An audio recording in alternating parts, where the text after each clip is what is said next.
Alhamdulillahi wa kafa wa salamun ala ibadihi alladhina istafa. Amma ba'du. ونعوذ بالله من شرور أنفسنا ومن سيئات أعمالنا من يهده الله فلا مضل له ومن يضلله فلا هادي له ونشهد أن لا إله إلا الله وحده لا شريك له ونشهد أن محمدا عبده ورسوله فقد قال الله تعالى في كلامه المجيد وفي فرقانه الحميد زبان كل شكل فري أعوذ بالله من بسم الله الرحمن الرحيم إن الله وملائكته يصلون على النبي يا أيها الذين آمنوا صلوا عليه وسلموا تسليما সবাই দরুদ ইব্রাহিম পড়ি আল্লাহুম্মা সাল্লি আলা মুহাম্মাদিন ওয়া আলা আলি মুহাম্মাদ কামা সাল্লাইতা আলা ইব্রাহিম ওয়া আলা আলি ইব্রাহিম إنك حميد مجيد اللهم بارك على محمد وعلى آل محمد كما باركت على إبراهيم وعلى آل إبراهيم إنك حميد مجيد সকল পরিবালা গালোলা বিকামালিহি كشافت جابي زمانه حسنت زمين خصاله صلوا সকলে পড়ে লা ইলাহা ইল্লাল্লাহ জোরে লা ইলাহা একসাথে লা ইলাহা। আপনারা সকলে থামেন। আপনারা সবাই ঘুমন্ত না জাগ্রত? আমার সাথে কথা বলেন, ঘুমন্ত না জাগ্রত? আমাদের এলাকাতে দুইটা মহিলা মানুষ ঝগড়া করলে আর চাইতে সাউন্ড বেশি হয়। কথা কি বুঝতে পেরেছেন? তো আপনাদের শক্তি কি মহিলা মানুষের চেয়েও কমে গেছে, নাকি শীত চলে যাওয়ার পরও শীতকে লাগে বসে আছেন? সবাই চিৎকার করে বলেন তো দেখি, জিকির করলে লাভ না ক্ষতি, কম না বেশি? কেমন লাভ জানাবে মুহাম্মদ রাসূলুল্লাহ? সকলে পড়ি সাল্লাল্লাহু। রাসূল বলেছেন বুখারী শরীফের হাদিসের ভেতরে, কোনো ব্যক্তি যদি কোরআন শোনার জন্য কোনো মাহফিলে বসে যায় এবং কোরআনের আলোচনা চলতে চলতে সুবহানাল্লাহ, আলহামদুলিল্লাহ, আল্লাহু আকবার এই তাসবিহগুলো পড়তে থাকে, আল্লাহ তাআলা সমস্ত ব্যক্তিদের আমলে নামায় আসমান থেকে জমিন পর্যন্ত যতটুকু ফাঁকা জায়গা আছে পুরো জায়গাকে সওয়াবে ভরপুর করে তাদের আমল নামার ভেতরে লিখে দেয়। আর একটু জোরে বলেন। তাহলে বলেন তো দেখি, সব কম না বেশি? তাহলে জিকির আস্তে করবো না জোরে করব?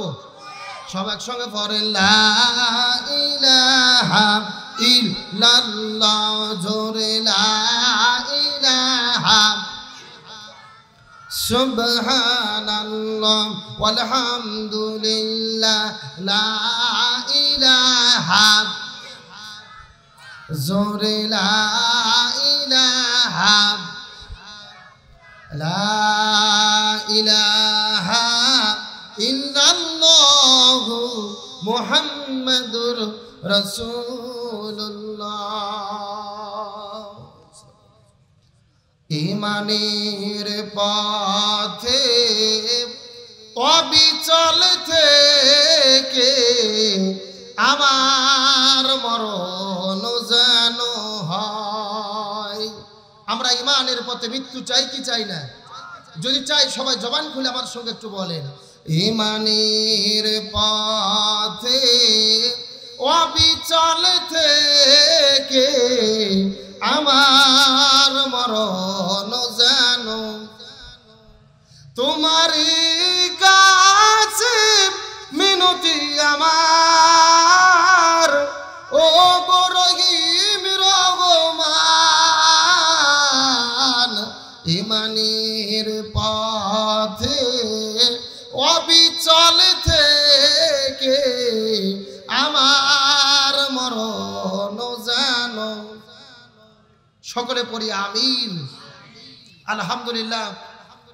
পৃথিবীর মানচিত্রে প্রায় 2 শতাধিক স্বাধীন দেশের মধ্যে মুসলিম সংখ্যা গরিষ্ঠ দ্বিতীয় বৃহত্তম বাংলাদেশের ঐতিহ্যবাহী দিনাজপুর জেলার অন্তর্গত চিরির বন্দর ভুশির বন্দর ফুটবল খেলা মাঠে আয়োজিত আম্মাজান হাফসা রাদিয়াল্লাহু তাআলা আনহা মহিলা মাদ্রাসার উন্নতি কল্পে আয়োজিত এক বিরাট তাফসিরুল কোরআন মাহফিল।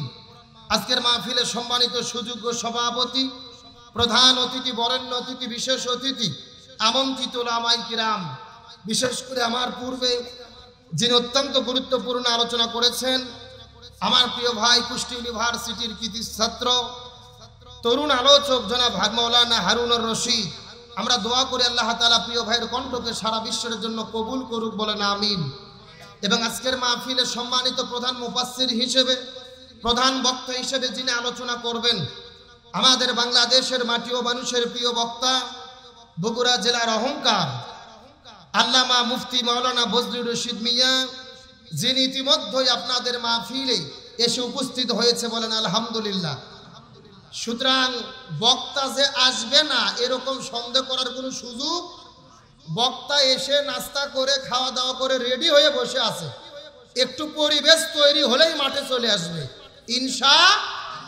আমরা দোয়া করি আল্লাহ তাআলা প্রিয় মুফাসসিরকে, প্রধান বক্তাকে যেন সঠিক সময় এই মঞ্চে এসে কোরআনের কথা বলার তৌফিক দান করে, সকলে বলেন আমিন। মঞ্চ উপস্থিত বিভিন্ন শ্রদ্ধাভাজন ব্যক্তিবর্গ, আমার সামনে উপস্থিত দিনদার, পরেশগার, ইমানদার, মুত্তাকি ভাইরা, পর্দার অন্তরালে আমার মা বোনেরা আছে না নাই? আরো জোরে বলেন আছে না নাই? তাদের জন্য আলোচনা করা দরকার, যেহেতু ওনারাই দেশের সরকার। কতক্ষণ ঠিক কিনা? ক্ষমতায় আসতেছে বারবার, আর সমাজটাকে পুড়িয়ে করতেছে সার খার। সুতরাং আজকের মাহফিল থেকে তাদের জন্য কিছু বলা। আমি জানতে চাচ্ছি যে হুজুরগুলো দাঁড়িয়ে আছে এরা কারা? এ দাঁত বার করে হাসতেছে না? না, এখানে বিশৃঙ্খলা হচ্ছে তো। আজকে খোলা মাঠে যেখানে সেখানে দাঁড়িয়ে থাকবেন, এটা কি ফুটবল খেলা যে বাদাম ফাটাবেন? এ কথা কর না গা। এ কোরআনের মাহফিল একটা আদব নাই। আমি কমিটির লোকজনদেরকে বলবো একজন ধরে ধরে থাকতে না পারে, এদেরকে ঘাট ধরে বসে দেবেন, ভালো লাগলে শুনবে, না লাগলে চলে যাবে, ঝিরঝিরি করার টাইম নাই। এ কথা বলেন। সকলের প্রতি শ্রী মোতাবেক শুভেচ্ছা জ্ঞাপন করে এই মুহূর্তে জানতে চাচ্ছি আপনারা সকলে কেমন আছেন? আলহামদুলিল্লাহি রাব্বিল। যে আল্লাহ তাআলা দোয়া করে, মা করে, মহব্বত করে, আরামের ঘুম থেকে পেতুল করে কোরআনের মহব্বতে জান্নাতের বাগানে আসার এবং বসার মতো তৌফিক দান করলেন, সে আল্লাহর প্রতি আপনারা খুশি না বেজার? কম না বেশি? যদি হয়ে থাকেন খুশি, মুখে নিয়ে হাসি, উঁচু করে কাল্লা সকলে একসঙ্গে পড়ছে আলহামদুলিল্লাহ। আরো জোরে বলি আলহামদুলিল্লাহ। রব্বানা লাকাল হামদ হামদান কাসীরান তাইয়িবান মুবারাকান ফীহি। আজকের যে মাহফিল ভাই গোছানোই কঠিন। এই ক্যামেরালা ভাই, রাই নতুন যারা এসেছিল ওই সাইডে যান, এই চেয়ার আর ওটা দেখি, এদেরকে জায়গা করে দাও। এরাই যদি পুরো ঘিরে নাই তো ওয়াজ হবে কোথায়? হ্যাঁ হুজুর, আপনি একটু সাইড অন্ত দেখি। ওই যে যারা চেয়ার না বসে আছে তোমরা একটু পিছিয়ে যাও দেখি, পিছিয়ে ধরে সুযোগ করে দাও ওদের। ক্যামেরা একটু পিছিয়ে দেখি, হটাও দেখি। না, আপনারা ওদের উপর রাগ করেন, ওদেরও দরকার আছে। আজকের এখানে আলোচনা হচ্ছে, এখানে 10,000 লোক দেখবে, আর এই মিডিয়ার মাধ্যমে তামাম পৃথিবীর মানুষ আজকের এই মাহফিল দেখতে পারবে, আলহামদুলিল্লাহ বলেন। তাহলে আপনাদের ভুসির বন্দরে মাহফিল তাম পৃথিবীতে ছড়িয়ে যাক, আপনারা চান না? এজন্য আপনারা খবরদার ওদের উপরে চড়াও হবেন না। ওদেরকে কেমনে ঠিক করা লাগবে এই দায়িত্ব আমার। আপনারা শুধু আমার দিকে তাকে থাকেন। কি লাগাও, দ্রুত লাগাও, এরপর আর কোনো সুযোগ নেই। যে কজন ভাই আছে লাগে না তো দেখি।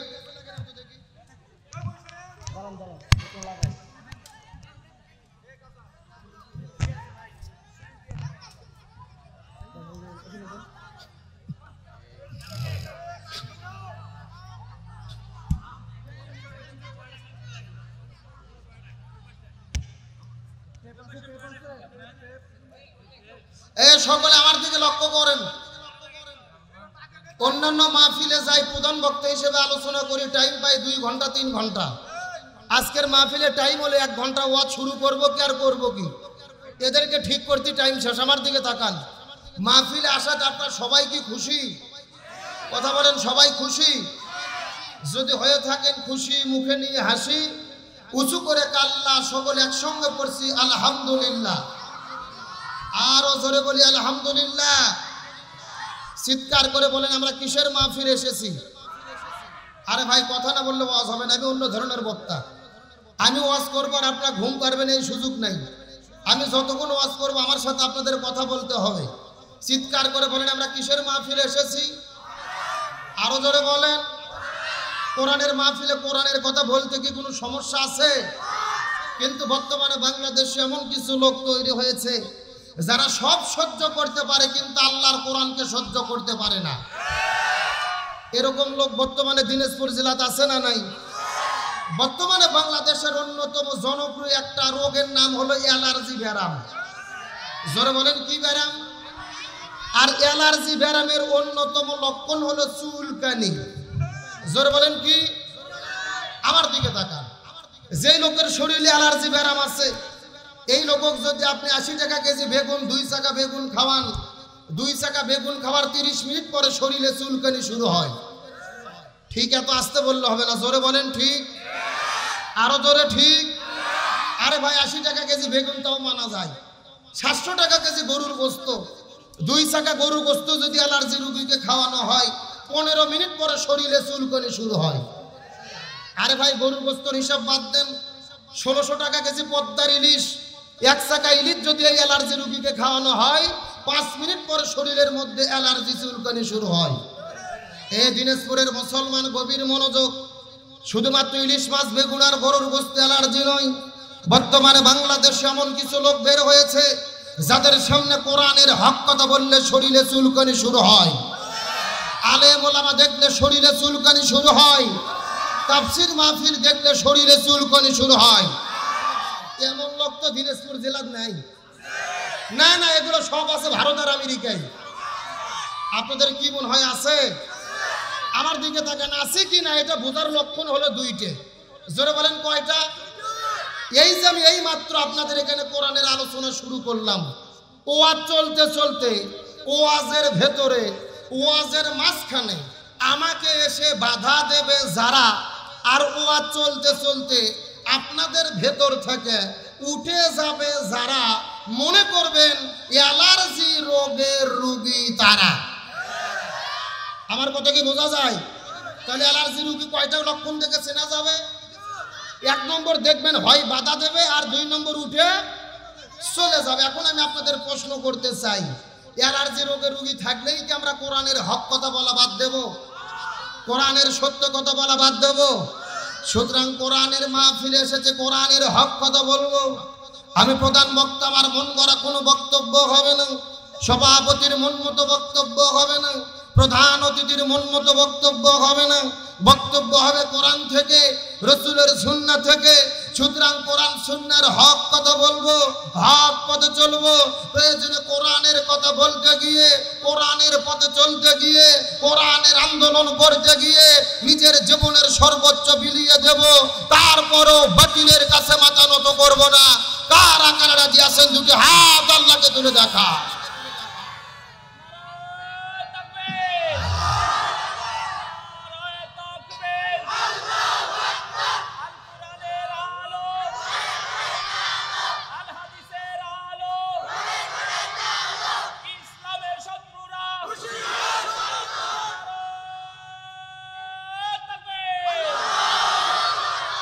আপনারা কি মন খারাপ করলেন, কষ্ট পাইলেন?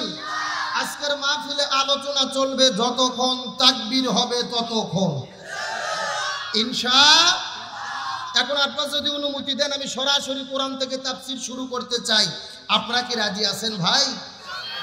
সবাই আমার সঙ্গে পড়েন আউযু বিল্লাহি মিনাশ বিসমিল্লাহির রাহমানির রহিম।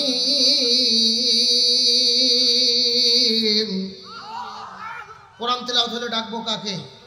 রাসূল বলেছেন যারা জীবিত অবস্থায় আল্লাহর নামে তাকবীর বেশি দেবে ওদের হাড়ের সমস্ত ব্যারাম আল্লাহ তাআলা ভালো করে দেবে।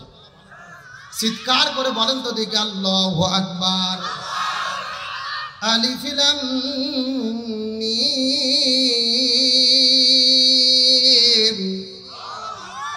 আহাসিবান নাসু আইয়ুতরাকু আইয়াকুলু আমান্না ওয়া হুম লা ইফতানুন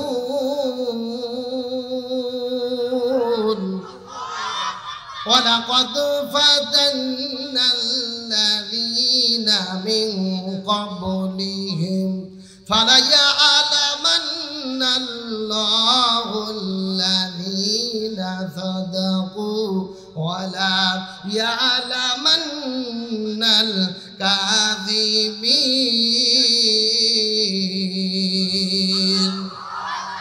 সূরা আনকাবুত 20 নম্বর পারার 15 নম্বর পৃষ্ঠার 10 নম্বর লাইন 1 থেকে 3 নম্বর আয়াতে কারিমা। তাফসীর ইবনে কাসির, তাফসীরে কাবির, তাফসীরে কুরতুবী, তাফসীরে মুনির, তাফসীরে মারিফুল কোরআন, তাফসীরে খাজিন, তাফসীরে তাবারি, তাফসীরে ফি জিলালিল কোরআন, তাফসীরে তাফহিমুল কোরআন। এই আয়াতের উপর ভিত্তি করে 1 নয় 2 নয় অন্তত 10টা তাফসীর গ্রন্থ আমি দেখেছি। এই আয়াতের ভেতরে আল্লাহ তাআলা এত পরিমাণ কথা বলেছেন।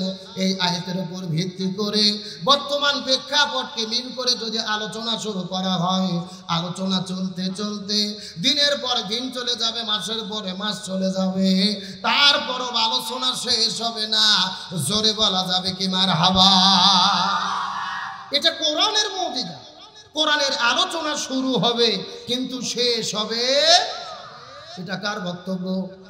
আল্লাহ রাব্বুল আলামিন বলেন ওয়ালাউ আন্না মা ফিল আরদি মিন শাজারাতিন আকলামুন ওয়াল বাহরু ইয়ামুদ্দুহু মিন বাদিহি সাবআতু আবহুরিন মা নাফিদাত কালিমাতুল্লাহ ইন্নাল্লাহা আজিজুন হাকিম। সূরা লোকমান 21 নম্বর পারার 12 নম্বর পৃষ্ঠার 13 নম্বর লাইন 27 নম্বর আয়াতে কারিমা।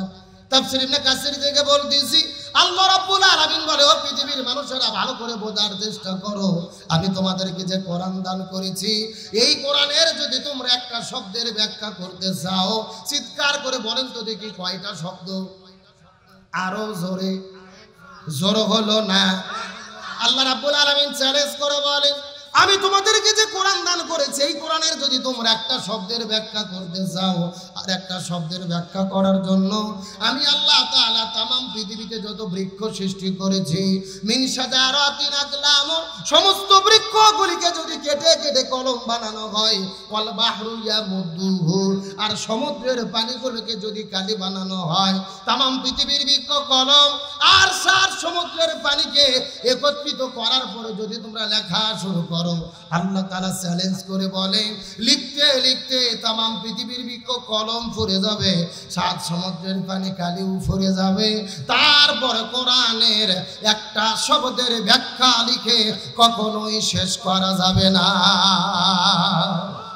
আচ্ছা মানুষ বলো দেখি রাত্রি কেন কালো, সূর্য বলো কোথা থেকে পাইলো এত আলো, ফুলগুলো নানান রঙের কেমন করে হয়, পাতাগুলো সবুজ বটে ফুলের মতো নয়, দুধ কেন এত সাদা, মরিচ কেন ঝাল, আমগুলো পাকলে বলো কেমনে হয় তা লাল। আরে পশু পাখি কয় না কথা, মানুষ কেনে কয়, বলো মানুষ বলো দেখি কিভাবে তাও হয়। ভাবি সবই মহান প্রভুর দান, নত শিরে সেজদা করো ওহে মুসলমান। আরে ডিমগুলো একই রকম, পার্থক্য নেই মোটে, তবে সাদা কালো বাচ্চাগুলো কেমন করে ফোটে।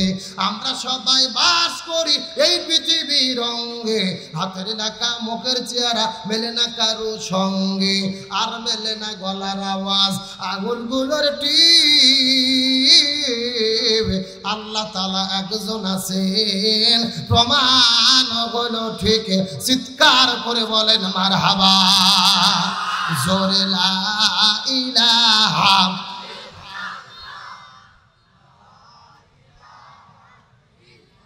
একসাথে লা ইলাহা, জোরে লা ইলাহা, লা ইলাহা ইল্লাল্লাহু মুহাম্মাদুর রাসূলুল্লাহ। সকলে করি সাল্লাল্লাহু। तमाम পৃথিবীর বৃক্ষকে কলম বানিয়ে 7 সমুদ্রের পানিতে কালি বানিয়ে লিখলেও কোরআনের একটা শব্দের ব্যাখ্যা লিখে শেষ করা যাবে। আমি কোরআন থেকে 3টা আয়াতে কারিমা তিলাওয়াত করেছি। সর্বোচ্চ 40 থেকে 50 মিনিট আলোচনা হবে। আলোচনা কি শেষ করা সম্ভব হবে? যদিও সম্ভব নয়, তারপর আয়াতের উপর ভিত্তি করে বর্তমান প্রেক্ষাপটকে মিল করে যতটুকু আলোচনা জানা শোনা এবং আমল করা অতীব জরুরি, ততটুকু আলোচনায় গুনাহগারের মুখ থেকে যেন আল্লাহ তাআলা বের করে দেয়। সকলে পড়ি আমিন। তার আগে আমি আপনাদেরকে একটা কথা জিজ্ঞেস করতে চাই, আমার কথা বুঝতে কি কোনো সমস্যা হচ্ছে, কোনো কষ্ট হচ্ছে? বাংলাদেশের কিন্তু কিছু কিছু জেলা আছে যেই জেলার ভাষাগুলো বোঝা যায় না, যেমন সিলেট, চিটাগাং, নোয়াখালী, কক্সবাজার আছে না নাই? আমি গত 4 বছর আগে মাহফিলে গিয়েছিলাম সিলেট বিভাগের হবিগঞ্জ জেলা। জোরে বলেন কোন জেলা? হবিগঞ্জে যাওয়ার পর একটা বৃদ্ধ চাচা আমার কাছে এসে বলতেছে, হুজুর আপনি কিতা খাইতা? এ গু খাইতা না ও গু খাইতা? সাদা গু খাইতা না কালা গু খাইতা? শুকনা গু খাইতা না ভিজে গু খাইতা? আমি চিন্তা করলাম, কে রে, আমি কি ঢাকা থেকে গু খাওয়ার জন্য আসলাম? আমি বললাম আমি গু খাইতাম না, তোদের গু তোরাই খাগা। তখন শিক্ষিত একটা ছেলে এসে বলতেছে, হুজুর আসলে আপনি তো বুঝতে পারেননি, আমাদের এখানে তো গু মানে গু না, গু মানে হলো এইটা। আমার কাছে 2 ধরনের মিষ্টি নিয়ে এসেছে, একটা হলো সাদা মিষ্টি আর একটা হলো কালো মিষ্টি। আপনারা কি মিষ্টি চেনেন? এ গোল্লা চেনেন না? গোল্লা একটা হলো সাদা গোল্লা আর একটা হলো কালো গোল্লা। এদের বলা দরকার ছিল, হুজুর আপনি এটা খাবেন না ওটা খাবেন, সাদাটা খাবেন না কালোটা খাবেন, শুকনাটা খাবেন না ভিজেটা খাবেন। তা না বলে আমাকে বলতেছে, হুজুর আপনি এগু খাইতা না ও গু খাইতা? সাদা গু খাইতা না কালা গু খাইতা? শুকনা গু খাইতা না ভিজে গু খাইতা? বোঝার কি কোনো বুদ্ধি আছে ভাই? তো আমি যে কথা বলতেছি আপনাদের বুঝতে কি কোনো সমস্যা হচ্ছে, কোনো কষ্ট হচ্ছে? আলোচনা কি চলবে? শেষ পর্যন্ত থাকবেন তো ইনশাল্লাহ? দেখি থাকবেন না কারা কারা, একটু হাত তুলে দেখান। এই হলো হুজুগে বাঙালি, যাই বলে আয় রে তারই সাথে যাই রে, বোঝা শোনা নাই রে। এরকম হলে হবে না। সত্য সত্য শেষ পর্যন্ত থেকে আখেরি মোনাজাত করে কারা কারা যেতে চান টান টান করে 2টা হাত আল্লাহকে তুলে দেখান। লিল্লাহি তাকবীর। এ সাউন্ড হয়নি, হাত টান টান উঠান তো দেখি, টান টান উঠান দেখি, সবাই একটু গলা কাকার দাম তো দেখি। লিল্লাহি তাকবীর। আল কোরআনের আলো, আল হাদিসের আলো, দুনিয়ার মুসলিম ইসলামের শত্রুরা কোরআন আছে যেখানে, হাদিস আছে যেখানে, সুদ ঘুষ যেখানে, দুর্নীতি যেখানে, আলেম ওলামা যেখানে, লিল্লাহি তাকবীর। আলহামদুলিল্লাহ বলেন। যাক, এতক্ষণে বোঝা গেল যে ভুসির বন্দর ফুটবল খেলা মাঠে আজকে একটা খেলা হচ্ছে। কতক্ষণ ঠিক কিনা? আসেন আজকে আমরা যে সূরা থেকে আলোচনা শুনবো, সূরাটির নাম হলেন সূরা আনকাবুত। পবিত্র কোরআনুল কারীমের 29তম সূরা। আনকাবুত শব্দের অর্থ হলো মাকড়সা। জোরে বলেন নাম কি? এই সূরাটির উপর রয়েছে 60টি আয়াতে কারিমা, রয়েছে 69টি। এই সূরাটি নাজিল হয়েছে রাসূলের মক্কি জীবনের শেষের দিকে। আমরা জানি রাসূলের জীবন হলো দুইটা, একটা হলো মাক্কি জীবন আর একটা হলো মাদানী জীবন। মক্কি জীবন কাকে বলে? মক্কি জীবন মানে হলো ঘর বাড়ি ছাড়ার জীবন। মক্কি জীবন মানে হলো জেলখানায় বন্দী হওয়ার জীবন। মক্কি জীবন মানে হলো হাত হারানোর জীবন। মক্কি জীবন মানে হলো পা হারানোর জীবন। মক্কি জীবন মানে হলো প্রয়োজনে বাতিলের বিরুদ্ধে লড়াই করে জীবন দিয়ে শাহাদাত বরণ করার জীবন। এই ছোটি নাজিলের প্রেক্ষাপট বা শানে নুজুল কি? আমার নবীজি যখন সর্বপ্রথম দিনের দাওয়াত দেওয়া শুরু করলেন, সাহাবীরা একের পর এক কালেমা পড়ে পড়ে মুসলমান হওয়া শুরু করেছেন। কিন্তু সাহাবীরা মুসলমান হওয়ার পরে বিপদের মধ্যে পড়েছেন। সন্তান ইসলাম ধর্ম গ্রহণ করার কারণে বাবা সন্তানকে ত্যায্য পুত্র করে বাড়ি থেকে বের করে দিয়েছে। ছোট ভাই ইসলাম ধর্ম গ্রহণ করার কারণে বড় ভাই ছোট ভাইকে গলা ধাক্কা দিয়ে বাড়ি থেকে বের করে দিয়েছে। আজকে আমরা মুসলমান, আমার বাবা ছিল মুসলমান, আমার দাদা ছিল মুসলমান, আর আমরা হয়েছি আগা কাটা মুসলমান। জোরে কোন কি কাটা? আগা কাটা বোঝেন না? আমাদের তো মুসলমান হইতে আর কষ্ট করতে হয় নাই। আমাদের বাবা 200 টাকা দিয়ে একটা ওস্তাদ ধরে নিয়েছে, 200 টাকার 2টা নারকেল ফেটে বিসমিল্লাহ বলে আগা কেটে দিয়েছে, আমরা মুসলমান হয়েছে। এ দিনাজপুরের মুসলমান। যুগে যুগে পৃথিবীতে ইসলাম এত সহজে আসে নাই। যুগে যুগে পৃথিবীতে ইসলাম এসেছে ইমানদারদের শাহাদাতের রক্তের উপরে ভর করে।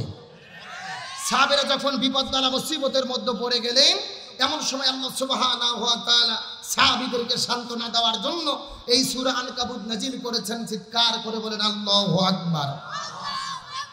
বিশ্বনবী কারীম সাল্লাল্লাহু আলাইহি ওয়াসাল্লাম সর্বপ্রথম যখন দ্বীনের দাওয়াত দেওয়া শুরু করলেন, সাহাবীরা কালেমা পড়ে পড়ে মুসলমান হওয়া শুরু করে দিয়েছেন। কিন্তু সাহাবীরা মুসলমান হওয়ার পরে বড় বিপদের মধ্যে পড়েছে। সন্তান ইসলাম ধর্ম গ্রহণ করার কারণে বাবা সন্তানকে ত্যায্য পুত্র করে বাড়ি থেকে বের করে দিয়েছে। ছোট ভাই ইসলাম ধর্ম গ্রহণ করার কারণে বড় ভাই ছোট ভাইকে গলা ধাক্কা দিয়ে বাড়ি থেকে বের করে দিয়েছে। কেউ বা ঘর হারা, কেউ বা গাড়ি হারা, কারো বা পেটের মধ্যে কোনো খাবার নাই, কারো বা থাকার মতো কোনো জায়গা নাই। এমন সময় আল্লাহ তাআলা ঈমানদারদেরকে সান্ত্বনা দেওয়ার জন্য এই সূরা আনকাবুতটা নাজিল করেছেন। বলেন মারহাবা। আল্লাহ তাআলা এই সূরা সর্বপ্রথমে বললেন আলিফ লাম মিম। এইগুলো বলেন হরফে মুকাত্তাদ, যার অর্থ একমাত্র আল্লাহ তাআলা ভালো জানে আর দুনিয়ার কেউ জানে। আরো জোরে বলে জানে। আল্লাহ তাআলা সর্বপ্রথম হরফে মুকাত্তাদ দিয়ে শুরু করলেন।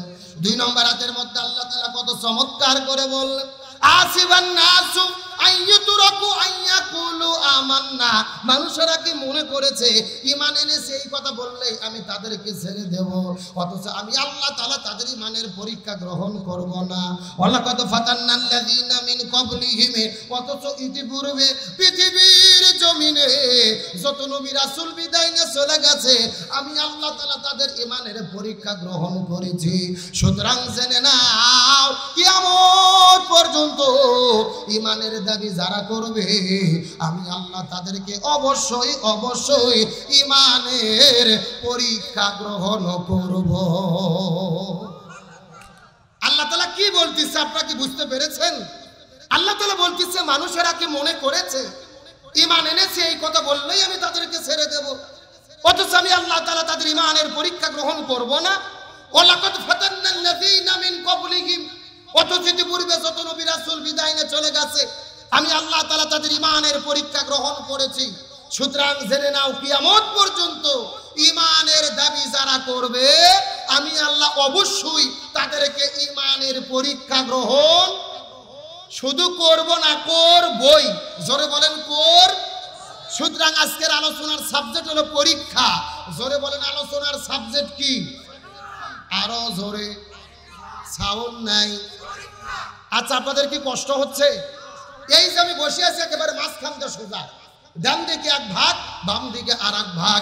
আপনারা মুখ বন্ধ করে থাকেন, আপনারা বলেন তো দেখি আজকের আলোচনার বিষয় কি? আরো জোরে। আপনারা মুখ বন্ধ করে থাকেন, আপনারা বলেন তো দেখি আজকের আলোচনার বিষয় কি? ওরে বাবা, কেন ভাগ করে দিয়ে না সাউন্ড বাড়তেছে? তার মানে আপনি আলসামি করতেছেন না? কি? আরো জোরে। জোর হলো না। এই দিনাজপুরের মুসলমান গভীর মনোযোগ, ইমানের পরীক্ষা কাকে বলে এই সম্পর্কে একটা দৃষ্টান্ত দেওয়ার পরে বিদায় নিয়ে চলে যাওয়ার চেষ্টা করব। এখন আমি আপনাদেরকে জিজ্ঞাসা করি, বলেন তো দেখি মুসলমানদের জাতির পিতার নাম কি? যারা বলতেছেন এরা কারা? এদের অন্য কেউ আছে নাকি? লক্ষণ তো ভালো না। চিৎকার করে বলেন মুসলমানদের জাতির পিতার নাম কি? কে বলেছেন? মিল্লাতাম আবিকুম ইব্রাহিম ওয়া সাম্মাকুমুল মুসলিমিন। আল্লাহ তাআলা ডাকতে বলে, হে পৃথিবীর মুসলমানের, তোমাদের জাতির পিতার নাম হলো হযরত ইব্রাহিম আলাইহিস সালাম, আর তার মাধ্যমে আমি তোমাদের নাম রেখেছি মুসলমান। এই হযরত ইব্রাহিম আলাইহিস সালাম যখন দ্বীনের দাওয়াত দেওয়ার জন্য বের হলো, ওই নমরুদের কাছে যখন দ্বীনের দাওয়াত নিয়ে চলে গেল, নমরুদ তো দ্বীনের দাওয়াত গ্রহণ করে নাই, ইব্রাহিম নবীকে আগুনের মধ্যে ফেলে দিল। ওই নমরুদের অগ্নিকুণ্ডের ভেতরে এক নয় দুই নয়, আমাদের জাতির পিতা হযরত ইব্রাহিম আলাইহিস সালাম 40 দিন পর্যন্ত ছিল। জোরে বলেন কতদিন? আরো জোরে। এখন আমি আপনাদেরকে জিজ্ঞাসা করি, বলেন তো দেখি হযরত ইব্রাহিম আলাইহিস সালামকে যদি আগুনের মধ্যে ফেলে দেওয়া হলো, ইব্রাহিম নবী কি চোর ছিল, ডাকাত ছিল, নারী ধর্ষণ করেছিল? তাহলে কিসের জন্য ইব্রাহিম নবীকে আগুনের মধ্যে ফেলে দেওয়া হলো? কালেমার দাওয়াত দেওয়ার কারণে, ইমানের পরীক্ষা দিতে গিয়ে ইব্রাহিম আলাইহিস সালাম 40 দিন পর্যন্ত ওই নমরুদের অগ্নিকুণ্ডের মধ্যে ছিল। এখান থেকে বোঝা গেল এই দিনাজপুর ঘুষির বন্দরের মুসলমান আমরাও যদি ইমানের কথা বলি, ইমানের পথে চলি, ইমানের আন্দোলনের কর্মী হই, ইমানের পরীক্ষা দিতে গিয়ে ইব্রাহিম নবীর মতো মাঝে মধ্যে আমাদেরকেও আগুনে পড়া লাগতে পারে। আমার প্রিয় বন্ধুগণ, মুসলমান ভাইরা গভীর মনোযোগ, ইমানের পরীক্ষা কাকে বলে আমি আপনাদেরকে কি দিয়ে বোঝাই? এই জমিনের মধ্যে আল্লাহর একজন পয়গম্বর ছিল, যার নাম হলো হযরত ইয়াহিয়া আলাইহিস সালাম। কি নাম বললাম? আল্লাহর পয়গম্বর হযরত ইয়াহিয়া আলাইহিস সালাম। এখন আমি আপনাদেরকে জিজ্ঞাসা করি, বলেন তো দেখি আল্লাহর নবীদের নাম ভালো না খারাপ? ওই ভালো নামগুলো মুসলমানদের সন্তানদের রাখার দরকার আছে না নাই? আমার প্রিয় বন্ধুগণ, মুসলমান ভাইরা, আজকে একটা নিউজ দেখার পর আশ্চর্য হলাম।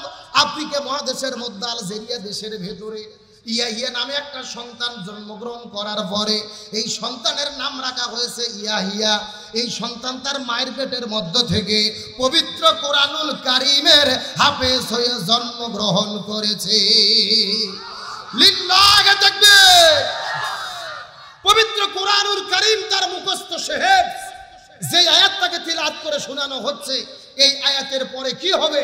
এই 2 বছরের বাচ্চা ইয়াহিয়া সে বলে দিচ্ছে আলহামদুলিল্লাহ। বলেন, এই সন্তানের মা বলেন, আমার সেই সন্তান যখন পেটের মধ্যে ছিল, স্বপ্নের মধ্যে আল্লাহর ফেরেশতার সঙ্গে আমার সাক্ষাৎ হয়। আলহামদুলিল্লাহ বলেন। এবং সে স্বপ্নের মধ্যে বলে যায়, তোমার পেটের মধ্যে যে সন্তান আছে, এই সন্তান যখন পৃথিবীতে আগমন করবে, তার নাম তুমি ইয়াহিয়া রাখবে। ওই সন্তান পৃথিবীতে এসেছেন 2 বছর বয়স। পবিত্র কোরআনের যে আয়াত তিলাওয়াত করা হচ্ছে, পরের আয়াত তিনি বলে দিচ্ছে, পরে কি হবে বলে দিচ্ছে। আলহামদুলিল্লাহ বলেন, চিৎকার করে বলেন, এগুলো কার কুদরত? এগুলো কার ক্ষমতা? যেই সময় তামাম পৃথিবীতে কোরআনে আগুন জ্বালিয়ে দেওয়া হচ্ছে, ভারতে মুসলমানদেরকে হত্যা করা হচ্ছে, ফিলিস্তিনে মুসলমানদের গুলি করে হত্যা করা হচ্ছে, পবিত্র কোরআনের গায়ে আগুন জ্বালিয়ে দেওয়া হচ্ছে, ওই সময় আল্লাহ তাআলা গর্বের মধ্য থেকে সন্তানদেরকে কোরআনের হাফেজ বানাই আল্লাহ প্রমাণ করতে চায়। এই পৃথিবীর জালেম বাচ্চারা হাফেজদেরকে হত্যা করে কোরআনকে আগুন জ্বালিয়ে দিয়ে এই কোরআনকে পৃথিবী থেকে নিশ্চিহ্ন করতে পারবে না। কোরআন আমি আল্লাহ তাআলা নিজ কুদরতে হেফাজত করব। কথা বলেন ঠিক কিনা? সুতরাং বোঝা গেল কোরআনকে পৃথিবী থেকে নিশ্চিহ্ন করে দেওয়া যাবে। এজন্য সন্তানকে যদি ভালো করতে চান, গর্বের মধ্যে থেকেই যদি সন্তানকে খাঁটি বান্দার বানাতে চান, আগে মাও ভালো হওয়া লাগবে। জোরে বলেন, কে ভালো হওয়া লাগবে? মাও পেটের মধ্যে সন্তান নিয়ে যদি কোরআন তিলাওয়াত করে, ওই সন্তান কোরআন তিলাওয়াত শিখবে। আর মাও পেটের মধ্যে সন্তান নিয়ে যদি স্টার জলসা জি বাংলার নাটক দেখে, সন্তান পৃথিবীতে আসার পরে মাকে বলবে, মা তুমি হবা কেরণ মালা আর আমি হব কটকটি। এ কথা কন না গা? তার মানে বোঝা গেল সন্তান ভালো করতে চাইলেই ভালো হবে না, সন্তান ভালো করতে গেলে আগে মাকে ভালো হতে হবে। এই জন্য দুনিয়ার সমস্ত মাদেরকে বলবো, গর্বের মধ্যে সন্তান নিয়ে নাটক সিনেমা দেখবেন না, বেশি বেশি কোরআন তিলাওয়াত করেন। তথাকথিত গল্পের মতো নয়, হযরত আব্দুল কাদের জিলানী রাহমাতুল্লাহ আলাইহির জীবনীর মধ্যে পাওয়া যায় তার মায়ের গর্ভ থেকে তিনি 18 পারা কোরআনের হাফেজ হয়েছিল। বলেন আল্লাহু আকবার। একটা কথা ভালো করে বুঝবেন, গর্ভের মধ্য থেকে 18 পারা কোরআনের হাফেজ হলো, পুরো কোরআনের হাফেজ হলেই যে আল্লাহর ক্ষমতা বাড়লো, কোরআনের মর্যাদা বাড়লো, বিষয়টি এমন নয়। তবে বিষয় হলো আল্লাহ যদি চাই, আল্লাহ পারবে কি পারবে না? আল্লাহর কুদরত আছে না নাই? সুতরাং কোরআনের বিরুদ্ধে ষড়যন্ত্র করে কোনো লাভ হবে? তাহলে বলতেছিলাম আল্লাহর পয়গম্বর নাম কি ভুলে গেছেন নাকি আপনারা? হযরত ইয়াহইয়া আলাইহিস সালাম। আমার প্রিয় বন্ধুগণ, মুসলমান ভাইরা গভীর মনোযোগ। ইমানের পরীক্ষা কাকে বলে আমি আপনাদেরকে কি দিয়ে বোঝাই, কথাগুলো লক্ষ্য করে ভালো করে বোঝার চেষ্টা করবেন। এই ইয়াহইয়া আলাইহিস সালামের জামানার মধ্যে একটা জালেম বাদশা ছিল। জোরে বলেন কি বাদশা? ওই জালেম বাদশা সুন্দরী সুন্দরী মেয়েদেরকে ধরার পরে ধর্ষণ করত। আল্লাহর পয়গম্বর হযরত ইয়াহইয়া আলাইহিস সালাম এই জালেমের জুলুমের আর ধর্ষণের বিরুদ্ধে কথা বলার কারণে এই জালেম তার সৈনিকদেরকে লিলিয়ে দিল ইয়াহইয়ার বিরুদ্ধে, তাকে জমিন থেকে বিদায় করে দেওয়ার জন্য। আল্লাহর পয়গম্বর হযরত ইয়াহইয়া আলাইহিস সালাম নামাজ পড়তে পড়তে মসজিদের ভেতরে নামাজের সিজদায় চলে গেছে। এমন সময় লক্ষ্য করে দেখা গেল রে, ওই জালেমের বাচ্চারা ওই নামাজের সিজদার ভেতরে ইয়াহইয়া আলাইহিস সালামের দেহ থেকে তার কাল্লাটাকে আলাদা করে ফেলেছে। তার শরীরের মধ্য থেকে রক্তগুলো বের হয়ে পুরো মসজিদটা রক্ত ডুবে চলে যায়। আমার প্রিয় বন্ধুগণ, মুসলমান ভাইরা গভীর মনোযোগ। আল্লাহর কি কৃপা, আল্লাহর পয়গম্বর হযরত ইয়াহইয়া আলাইহিস সালাম, এর বাবা ছিল হযরত জাকারিয়া আলাইহিস সালাম, তিনিও আল্লাহর পয়গম্বর। সুবহানাল্লাহ বলেন। হযরত জাকারিয়া আলাইহিস সালামের কাছে যখন খবর পৌঁছে গেল আমার নিরপরাধ সন্তানকে বিদায় করে দেওয়া হয়েছে, হযরত জাকারিয়া আলাইহিস সালাম দৌড়ে দৌড়ে মসজিদে চলে গেল। জালেমদেরকে ডাকতে বলে, জালেমের বাচ্চারা আমার সন্তানকে কেন পৃথিবী থেকে বিদায় করে দিলে? ওই জালেমেরা ডাকতে বলে, এ জাকারিয়া রে, তোমার সন্তানটাকে তো বিদায় করেছে, এখন আমরা তোমাকেও বিদায় করে দিতে চাই। এই কথা বলার পরে জাকারিয়া নবীকে মারার জন্য পিছন দিক থেকে যখন তারা হামলা করলো, জাকারিয়া নবী দৌড়াই সামনে সামনে, এই জালেমেরা দৌড়াই পেছনে পেছনে। আল্লাহর পয়গম্বর জাকারিয়া দৌড়াইতে দৌড়াইতে বিশাল বড় একটা গাছের কাছে যখন চলে গেছে, ওই গাছটার তখন জবান খুলে গেল। ওই গাছটা ডাকতে বলে, আল্লাহর পয়গম্বর জাকারিয়া, আপনি যদি রাজি থাকেন আপনার জন্য আমি গাছ দুই ভাগ হয়ে যেতে চাই।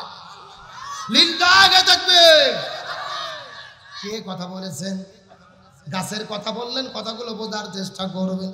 গাছের কথা শোনার পর হযরত জাকারিয়া আলাইহিস সালাম ওই গাছের মধ্যে ঢোকার জন্য যখন প্রস্তুতি গ্রহণ করলেন, গাছটা যখন দুই ভাগ হয়ে গেল, হযরত জাকারিয়া আলাইহিস সালাম যখন গাছের মধ্যে ঢুকবে, এমন সময় পিছন দিক থেকে শয়তান চাদর ধরে মারছে টান। জাকারিয়া নবীর দেহটা পুরো শরীরটা গাছের মধ্যে ঢুকেছে। ওই চাদরটা যখন একটু বের হয়ে আসে, ওই জালেমেরা দৌড়াইতে দৌড়াইতে যখন গাছের কাছে চলে আসলো, শয়তান ডাকতে বলে, জালেমের বাচ্চারা তোমরা কি আল্লাহর পয়গম্বর ইয়াহইয়াকে খুঁজতেছো নাকি? ওই জালেমেরা বলে হ্যাঁ। এমন সময় শয়তান ডাকতে বলে, জালেমেরা রে, তোমরা যদি আল্লাহর পয়গম্বর জাকারিয়াকে মারতে চাও, তাকে তো খোঁজাখুঁজি করার কোনো দরকার নাই। আল্লাহর পয়গম্বর জাকারিয়া গাছের মধ্যে ঢুকেছে, একটা কড়া টানার পরে ওই গাছটা দুই ভাগ করে ফেলো রে, তাহলে দেখতে পারবে ওই গাছটা দুই ভাগ হয়ে গেলে আল্লাহর পয়গম্বর জাকারিয়া পৃথিবী থেকে বিদায় নিয়ে চলে যাবে। এই কথা বলার পরে ওই জালেমের বাচ্চার একটা কড়া টানার পরে ওই গাছটা কাটতে কাটতে যখন দুই ভাগ করে ফেলল, ওই গাছটা দুই ভাগ হয়ে যাওয়ার পরে লক্ষ্য করে দেখা গেল আল্লাহর পয়গম্বর হযরত জাকারিয়া এই দুনিয়ার মধ্য থেকে বিদায় নিয়ে চলে গেল। এখন আমি আপনাদেরকে জিজ্ঞাসা করি, বলেন তো দেখি, বশির বন্ধুরের মুসলমান চিৎকার করে বলেন তো, এই যে আল্লাহর দুইজন পয়গম্বর হযরত ইয়াহইয়া আর হযরত জাকারিয়া আলাইহিস সালামকে এই জালেমের বাচ্চারা পৃথিবী থেকে বিদায় করে দিল, এই দুইজন নবী কি চোর ছিল, ডাকাত ছিল, নারী ধর্ষণ করেছিল? তাহলে কিসের জন্য তাদেরকে পৃথিবী থেকে বিদায় করে দেওয়া হলো?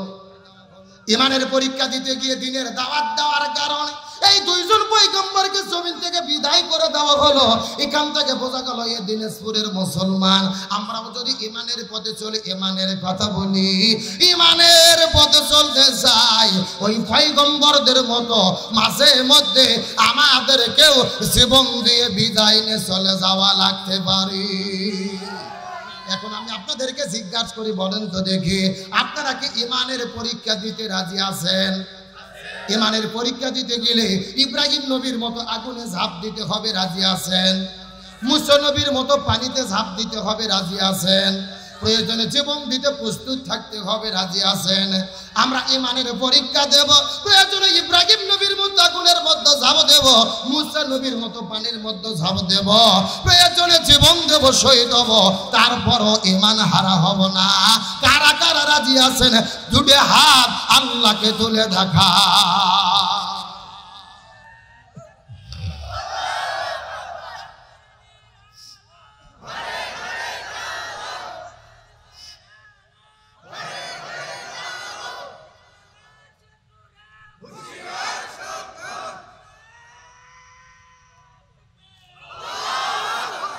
আলহামদুলিল্লাহ বলেন।